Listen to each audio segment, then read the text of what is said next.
Hey guys, it's Honey here, and today I want to talk to you about why it's important to just be yourself and how you might go about that. Now, I know it's a hard topic to go over because everyone's so different and unique, but I'm just going to give you points from my life and advice from what I've gone through to help you get there. So, without further ado, sit back, relax, and let's have a chat.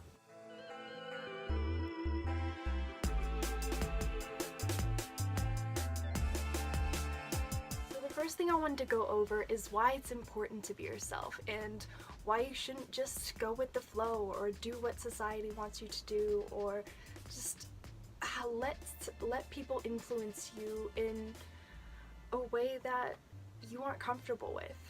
And now, it might seem easier to just do what everyone else wants you to, but in the long term, it's gonna have a really negative impact on you and your mental health and how you feel overall. So it's important because if you're doing things that you enjoy, things that have meaning for your life and that coincide with your beliefs and your values, then you're going to have a lot easier time finding meaning in your life in the things that you're doing.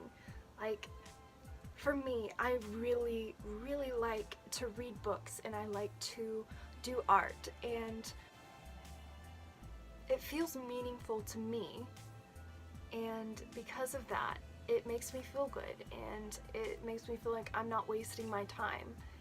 And when you're just like going out with friends, doing what they want to do and doing what they think has meaning, then you're not going to feel fulfilled. You're not going to feel like you're doing anything or you have any impact on the world. When you're not being yourself and you're not being true to what you feel and the things that you believe, it's going to make it a lot easier to slip into a negative headspace, and it takes a lot of hard work to get out of that. Now, for a long time, I just sat back and I let my parents tell me what to think, and I take what they want me to do into consideration, but at the end of the day, I'm gonna do what makes me happy and what makes me feel good.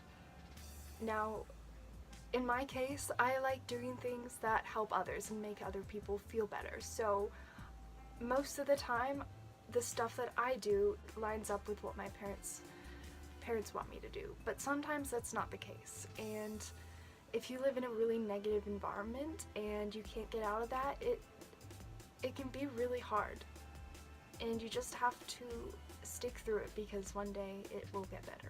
Now that we've gone over that, we can talk about how you can go about being yourself and what that might look like.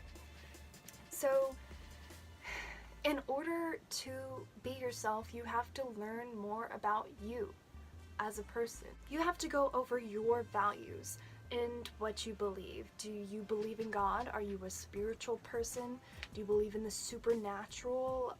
Do you believe in the afterlife? Are you an atheist? Are you agnostic? Like, what do you believe? You can't go off what other people believe. What they believe makes sense to you, and so yeah, maybe I'll just hop on that bandwagon.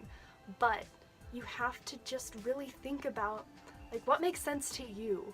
Do you think that there's a God deciding everything and an all-powerful, all-knowing God? Or do you believe that everything happens for a reason, but it's not necessarily in anyone's control?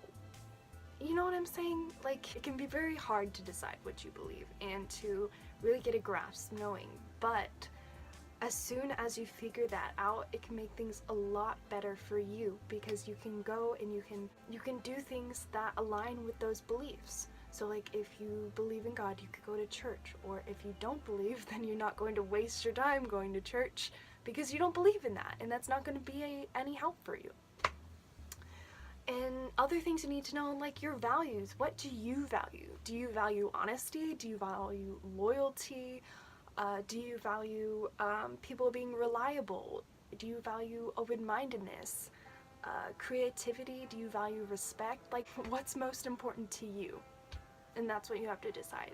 For me, I really I really value honesty and respect. Those two things are very crucial in all of the relationships I have with people. So if there aren't those two core values between the both of us, then the relationship isn't going to last. And so once you know what your main core beliefs and values are, you can decide who you want to be around and who you want to surround yourself with. When you take the time to think about all these things and find the answers that you believe are true, you have to make sure that it's what you believe, not what your parents believe, not what your friends believe, and not what your teachers believe. It could be the same as what they believe, coincidentally, but it could be completely different. So if this video helped you, or you liked anything that I talked about, or you have any tips for other people, or comments or advice, then let me know down below in the comments if that's still where they are. Have a wonderful day, and don't forget to smile.